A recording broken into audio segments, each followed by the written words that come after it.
सभी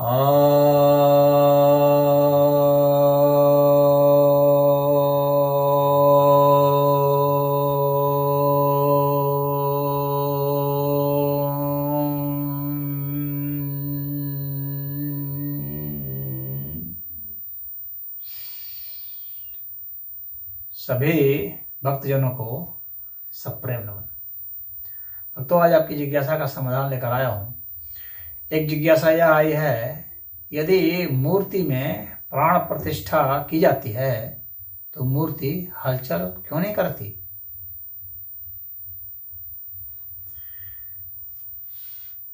पहली बात देखिए कि मूर्ति में तो पहले से ही प्राण मौजूद है। आप उस चीज को फील कर लें, यही प्राण प्रतिष्ठा है। प्राण उसमें डाला थोड़ी जाता है, प्राण तो उसमें है ही है। मूर्ति में प्राण है। ऐसा कोई तत्व तो नहीं है दुनिया में जिसका वजूद हो और उसमें प्राण ना हो। ऐसा कोई तत्व नहीं है।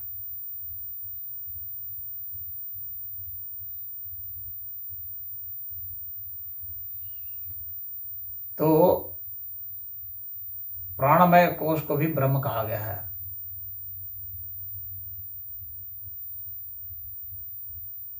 उपनिषदों में प्राण को भी ब्रह्म कहा गया है, अन्न को भी ब्रह्म कहा गया है। अन्नम ब्रह्म व्याजानात्, प्राणम ब्रह्म व्याजानात्। तो यह कहा गया है। तो जो ब्रह्म है उसका अभाव कहां से होगा? तो जो लोग सोचते हैं कि मूर्ति में प्राण नहीं था, अब कुछ मंत्र फूक देंगे तो प्राण आ जाएगा, तो ऐसा कुछ नहीं है। प्राण तो उसमें है ही है। हम निष्प्राण वास्तव में कभी नहीं होते। प्राण तो सदैव रहते हैं। प्राण रहते ही रहते हैं। बिना प्राण के किसी चीज का अस्तित्व रहता ही नहीं है, होता ही नहीं है। जिनको भी आप निर्जीव भी समझते हैं, उनमें भी प्राण हैं। अब आपका प्रश्न होगा कि प्राण है तो उसमें हलचल क्यों नहीं है? तो उसमें हलचल भी है। ऐसी कोई चीज नहीं है जिसमें हलचल ही नहीं हो। आपकी दृष्टि संकुचित होने के कारण आपको ऐसा लगता है कि हलचल नहीं है, लेकिन ऐसी कोई चीज नहीं है जिसमें हलचल नहीं है। हर चीज में हलचल है और सदैव हलचल है।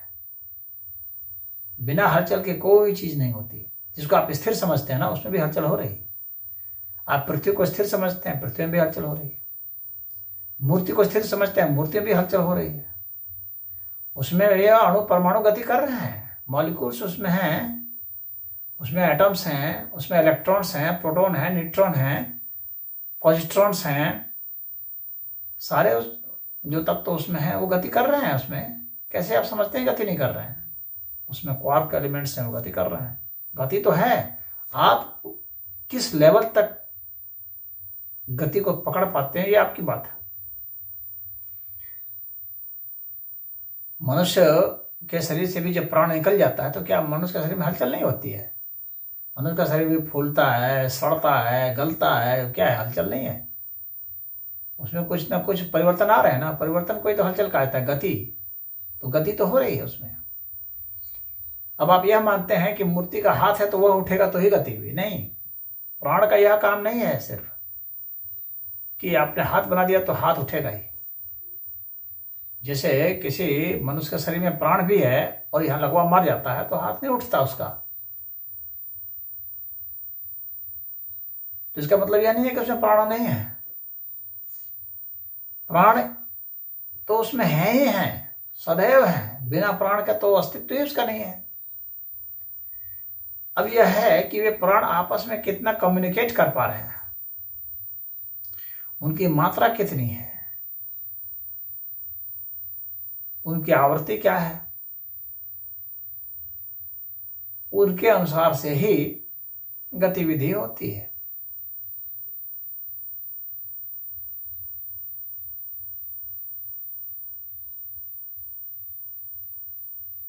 जैसे कि मान लीजिए कि किसी ने मूर्ति बनाई, उसमें मान लीजिए कि उसमें बैटरी भी डाल दिया, उसमें जो है वो सब डाल दिया, मोटर वगैरह सब डाल दिया, तो हाथ नहीं उठेगा, हाथ उठता है, क्योंकि उसमें और जो है उसकी मात्रा बढ़ा दी गई, प्राणों की मात्रा बढ़ा दी गई, अतिरिक्त जो है प्राण शक्ति उसमें लगाई गई, बाहर से लगाई गई। तो उससे जो है उसको हाथ पैर उठने लगे, बोलने लगे। हम लोग भी एक तरह की मूर्ति ही है, और जब हम लोग मर जाते हैं तो वो नहीं बोलते हैं, लेकिन ऐसा तो नहीं है कि हलचल नहीं होती, हलचल तो होती है, गति तो होती है तब भी। तो जो उसको आप मूर्ति समझ रहे हैं, चाहे लोहा हो, तांबा हो, सोना हो, किसी धातु की बनी हो, चाहे पत्थर की बनी हो, चाहे लकड़ी की बनी हो, सभी चीज में प्राण है, सभी में अणु परमाणु है, सभी में इलेक्ट्रॉन प्रोटॉन है, ये सब तो वे गति कर रहे हैं।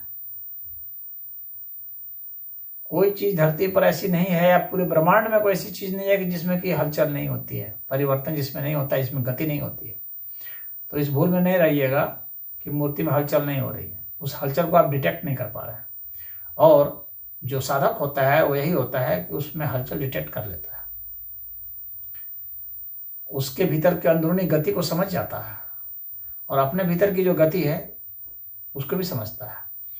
तो आप जो स्थूल गति समझ रहे हैं, उसके भीतर की जो सूक्ष्म गति है, अध्यात्म सदैव जो है सूक्ष्म विज्ञान है। तो सूक्ष्म विज्ञान जब आप समझेंगे तो पता चलेगा कि गति है उसमें, उसमें सूक्ष्म रहस्य है। उस गति को जानने की कोशिश कीजिए, फिर गत्यातीत हो जाइए। तो आप जितना शांत होंगे, आपको अपने भीतर की गति का उतना पता चलेगा। नहीं तो आपको सिर्फ बाहर की ही गति समझ में आ रही है। जब आप चुपचाप बैठे हैं तो क्या आपके भीतर गति नहीं हो रही है? तब भी गति हो रही है। तो अपनी गति को उस गति के साथ जो है जब आप मेल कराएंगे तो ही आपका जो है उसके साथ आपके प्राण और उसके प्राण मिल जाते हैं। तब जब आपके प्राण के साथ मिल गए ना, तो वास्तव में तब प्राण प्रतिष्ठा हो गई, तब आपका प्राण उसमें प्रतिष्ठित हो गया। हर साधक को प्राण प्रतिष्ठा करनी पड़ती है, या नहीं है कि एक बार पंडित ने पूजा कर दिया वो प्राण प्रतिष्ठा हो गई, नहीं, प्राण तो उसमें थे ही थे। प्रतिष्ठा तो आपको करनी है, और प्रतिष्ठा तब होगी जब आपके प्राण और उसके प्राण एक हो जाएंगे, जब उसकी सूक्ष्म गति आपके सूक्ष्म गति से मेल खाने लगेगी, रिदम में हो गया, जब आप उसको अनुभूत करने लगे, तब जो है आप में भक्ति भावना, ज्ञान की भावना, ध्यान की भावना जागृत हो गई, और आपको सब पता चलने लगेगा। धीरे धीरे और गहराई में आप उतरते चले जाएंगे और समाधिस्थ हो जाएंगे। यही तो अध्यात्म का रहस्य है, यही तो अध्यात्म का विज्ञान है।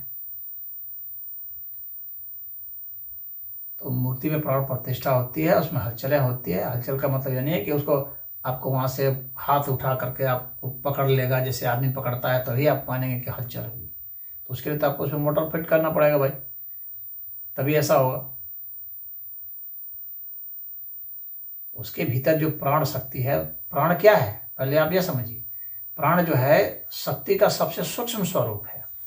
शक्ति को वहां से शक्ति मिलती है, प्राण से शक्ति, वहां से शक्ति प्राप्त करती है। आप सोचिए कि शक्ति कहां से पा रही है, जिसको आप शक्ति कह रहे हैं, आखिर वो शक्ति वहां आ कहां से रही है? वो प्राण से आ रही है।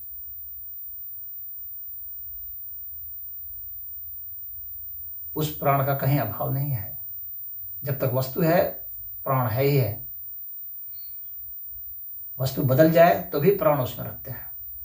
प्राण का स्वरूप बदलता रहता है, वस्तु का स्वरूप रूप बदलता रहता है, प्राण तो उसमें रहते ही रहते हैं। कोई वस्तु वजूद में है तो प्राण की वजह से है।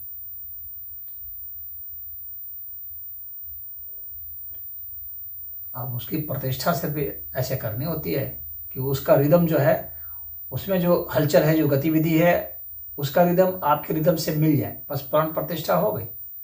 यही आध्यात्मिक प्राण प्रतिष्ठा है। कोई मंत्र फूंक दिए तो उससे प्राण प्रतिष्ठा कोई बहुत नहीं हो जाएगी, वह तो एक कर्मकांड हुआ।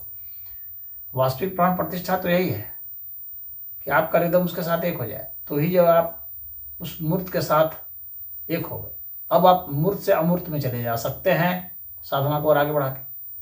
मीराबाई भी कृष्ण की मूर्ति रखती थी, उसको बहुत प्रेम था उससे। क्यों? क्योंकि उसका जो रिदम था और अपने उसके भीतर के रिदम से उसका मैच हो गया था।